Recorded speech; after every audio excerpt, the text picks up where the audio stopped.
Hi, ಎಲ್ರಿಗೂ ನಮಸ್ಕಾರ. Welcome back to my channel. ನಾನು ಇವತ್ತು ನಮ್ಮ ಮಲೆನಾಡು ಭಾಗದ ಸಂಪ್ರದಾಯ ಚೌಳ ಮಹೋತ್ಸವವನ್ನು ಹೇಗೆ ವಿಧಿವಿಧಾನಗಳ ಮೂಲಕ ಆಚರಣೆ ಮಾಡಲಾಗತ್ತೆ ಅಂತ ತಿಳಿಸ್ಕೊಡ್ತೀನಿ. ಚೌಳ ಅಂದರೆ ಮಗುವಿಗೆ ಮೊದಲು ಕೂದಲು ಕತ್ತರಿಸುವ ಸಂಪ್ರದಾಯ.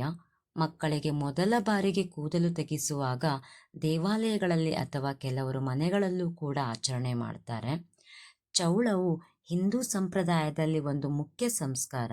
ಇದನ್ನು ಸಾಮಾನ್ಯವಾಗಿ ಮಗುವಿಗೆ 1ನೇ ಅಥವಾ 3ನೇ ವರ್ಷದಲ್ಲಿ ಮಾಡ್ತಾರೆ.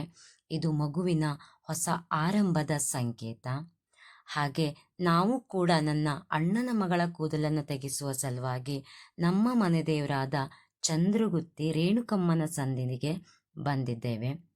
ಇಲ್ಲಿ ಮೊದಲನೆಯದಾಗಿ ಕೂದಲನ್ನು ತೆಗೆಯುವವರಿಗೆ ಮತ್ತು ಕಿವಿಯನ್ನು ಸುಚ್ಚುವವರಿಗೆ ಈ ರೀತಿ ಕಾಯಿ, ಅಕ್ಕಿ, ಎಲೆ, ಅಡಿಕೆ, ಬಟ್ಟೆ, ದಕ್ಷಿಣೆಯನ್ನು ಕೊಟ್ಟು ಸಂಸ್ಕಾರ ಮಾಡುವವರಿಗೆ ಕೃತಜ್ಞತೆಯನ್ನು ಸಲ್ಲಿಸಲಾಗುತ್ತದೆ.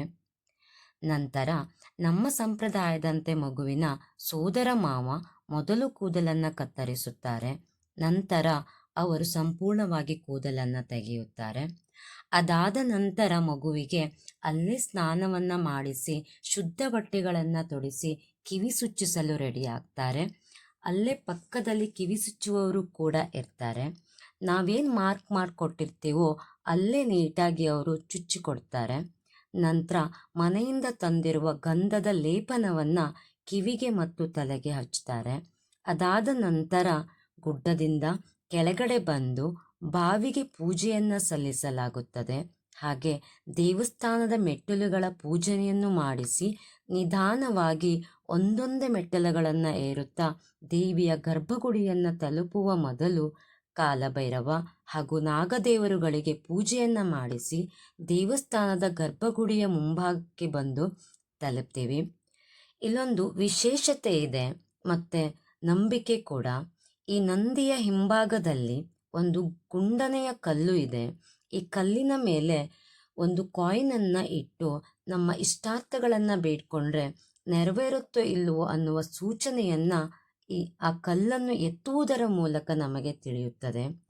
ಕಲ್ಲಿನ ಭಾರ ಮತ್ತು ಲಘು ತೂಕದ ಮೂಲಕ ಅಂದಾಜಿಸಲಾಗುತ್ತದೆ. ನಂತರ ದೇವಸ್ಥಾನಕ್ಕೆ ಬಂದು ದೇವಿಯ ದರ್ಶನವನ್ನು ಪಡೆದು ಉಡಿಯನ್ನು ಸಲ್ಲಿಸಿ ಮತ್ತೆ ದೇವಸ್ಥಾನದ ಮುಂಭಾಗಕ್ಕೆ ಬಂದು ಈ ರೀತಿ ತಂದೆ ತಾಯಿಯ ಜೊತೆಗೆ ಮಗುವನ್ನು ಕೂರಿಸಲಾಗುತ್ತದೆ. ಕೂರಿಸಿರುವಂಥ ಮಗುವಿಗೆ ಈ ರೀತಿ ಆರತಿಯನ್ನು ಮಾಡ್ತಾರೆ.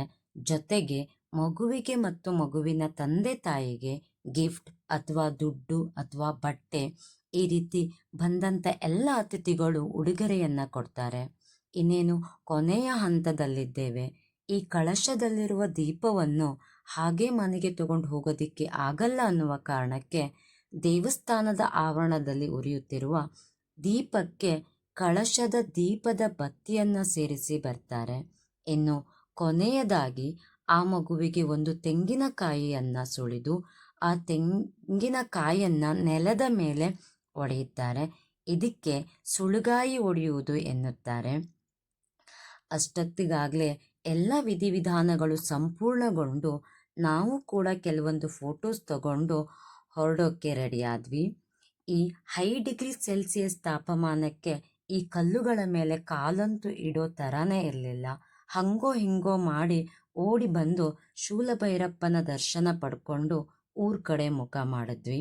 ಹಾಗೆ ಈ ರೀತಿ ಆಚರಣೆಯನ್ನು ಮಾಡೋರು ಮತ್ತು ದೂರದಿಂದ ಬಂದಿರೋರು ಊಟ ಕಟ್ಕೊಂಡು ಬಂದು ಇಲ್ಲೇ ಮರದ ಕೆಳಗಡೆ ಕೂತ್ಕೊಂಡು ತಂಪಾದ ಗಾಳಿಯನ್ನು ಸವಿತಾ ಎಲ್ಲರೂ ಊಟ ಮಾಡಿಕೊಂಡು ರೆಸ್ಟ್ ಮಾಡಿಕೊಂಡು ಹೊರಡ್ತಾರೆ. ನಾವು ಕೂಡ ಕೆಲವೊಂದು ಟೈಮ್ ತರ್ತೀವಿ, ಇನ್ನು ಕೆಲವೊಂದು ಟೈಮು ಇಲ್ಲೇ ಹೋಟೆಲ್ಗಳಲ್ಲಿ ಊಟ ಮಾಡಿದ್ವಿ. ಕೆಲವೊಂದು ಸಲ ಮನೆ ಹತ್ತಿರ ಇರೋದ್ರಿಂದ ಮನೆಗೆ ಹೋಗಿ ಕೂಡ ಊಟ ಮಾಡಿದ್ದುಂಟು. ಹಾಗೆ ಇವತ್ತಿನ ದಿನ ಈ ಉರಿ ಬಿಸಿಲಲ್ಲಿ ದಿನ ಸಾಮಾನ್ಯವಾಗಿರಲಿಲ್ಲ. ಆದರೂ ಮನೆ ದೇವ್ರಿಗೆ ಹೋಗಿ ಬಂದ್ವಿ ಅನ್ನೋ ತೃಪ್ತಿ ಜಾಸ್ತಿನೇ ಇತ್ತು. ಸೊ ಇವತ್ತಿನ ದಿನ ಇದಾಗಿತ್ತು. ಎಲ್ಲರ ಮೇಲೂ ದೇವಿಯ ಆಶೀರ್ವಾದವಿರಲಿ ಅಂತ ಹೇಳ್ತಾ ಎಲ್ರಿಗೂ ಬಾಯ್. ಮುಂದಿನ ವಿಡಿಯೋದಲ್ಲಿ ಸಿಗೋಣ.